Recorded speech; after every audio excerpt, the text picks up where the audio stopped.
seems the opposition is now gunning for the centre. It is gunning now for the Civil Aviation Minister himself. As now they are coming across as demands. Samajwadi Party MP Rajiv Rai now says that the Aviation Minister himself now should step down. He should quit if he has little morality, that he is solely responsible for this chaos where multiple people and passengers, thousands of them who were stranded at different airports without food, water or accommodation, amenities, and saying that sole responsibility should be taken up by the ministry and the minister himself for overlooking this issue. If this crisis itself was intentional or was waiting to happen, then why no timely action was taken? As far as did they allow a private player to arm twist the DGCA and the ministry itself, that it woke up days after when passengers who were distressed were protesting at multiple airports.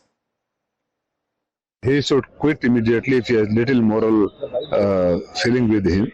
He is the one who is responsible for all this mess, and I was the one who told him, I think more than 16 months back in this very same house. And if he says that DGC had passed an order and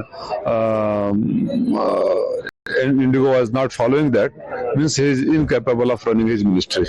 Exemplary action should be taken.